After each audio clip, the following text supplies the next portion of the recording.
Buenas, soy Lucia Beatriz Lozano Atencia, estudiante de tercer semestre de la maestría en educación en la Iberoamericana. La ciudad desde la perspectiva educativa. Bienvenidos a este podcast. En este día estaremos conversando sobre la ciudad desde la perspectiva educativa. Se verá cómo se puede articular la ciudad a partir de los nuevos cambios en los recientes años, sobre todo después de una pandemia que afectó a muchas personas y también nos obligó a replantearnos acerca de nuestra visión hacia el futuro. En este orden de ideas, vamos a citar a varios autores que hablan de ese conjunto, de ese entramado que es la ciudad. Primeramente, tenemos a José Luis Romero, que nos habla de cómo se pasó del campo luego a las ciudades, que se volvieron centro de modernidad. Obviamente se fueron desarrollando centros de intercambios culturales, esto debido a los problemas migratorios. Todo esto dado durante el siglo XIX, que pasa cuando se va entrando al siglo XX, las ciudades que vivieron ese esplendor quedaron rezagadas, que hoy, pleno siglo XXI, carecen de ese desarrollo, lo cual hace que la población busque otras ciudades, ya que se llegó a punto de manifestación de la población que no permitieron que algunas ciudades de Latinoamérica avanzaran.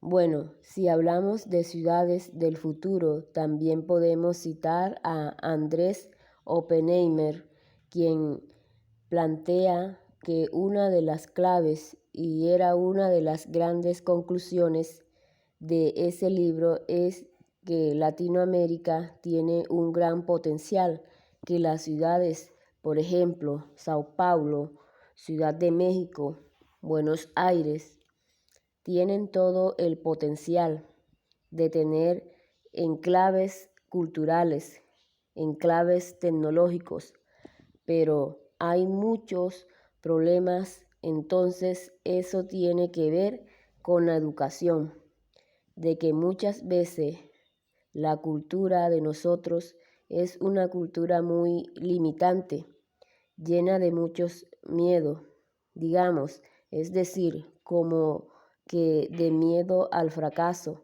En cambio que hay otras ciudades con una cultura que tienen pequeñas islas, pequeños entornos o pequeños colectivos que no son emprendedores, que no les importa, que siempre están construyendo estas apps, que siempre están creando aplicaciones, que siempre están produciendo algunos servicios, en este caso conectados con las tecnologías.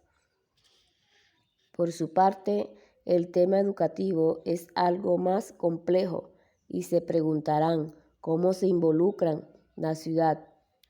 Pues así como muchas ciudades se quedaron en el siglo XIX, la educación en esas ciudades tampoco evolucionó.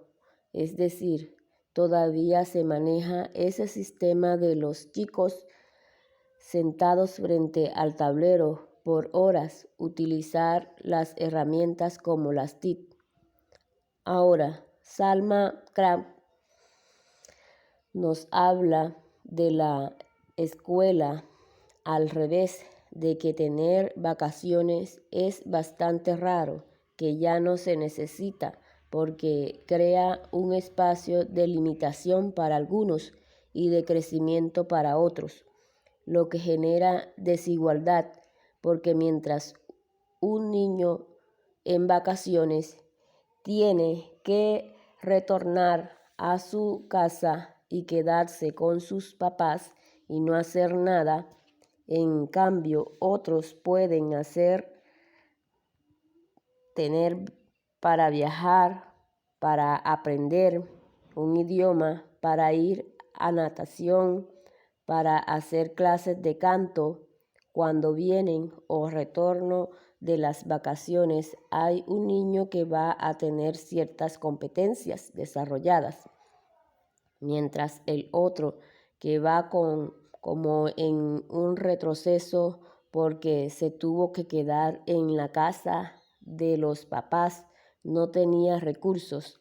Entonces, el autor habla que este modelo era demasiado decimonónico porque en esa época los niños que van a las ciudades a tener sus estudios primarios y retornaban al campo para ayudar a sus papás en las parcelas o en los trabajos de labores del campo, ya están en la ciudad urbanizada o en las ciudades actuales.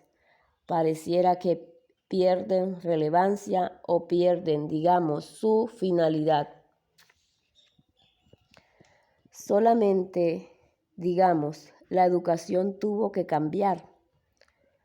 Todo cambio, todo fue nuevo, todo tuvo un nuevo aire y eso es lo interesante, porque el futuro está incierto y entonces imaginas una ciudad del futuro, pues como lo presentaban en las caricaturas, con autos que vuelan, cohetes que llevan a las personas en un lugar a otro y robots, aunque ya muchas partes o muchos países están creando robots que ayudan a las personas, entonces las ciudades van evolucionando a la medida que el Estado lo permita, porque no podemos dejar a un lado el hecho de que muchas ciudades se estancan no porque no tengan que salir a flote, sino porque el Estado no les garantiza esa prosperidad que les promete y por eso muchas están estancadas. Gracias.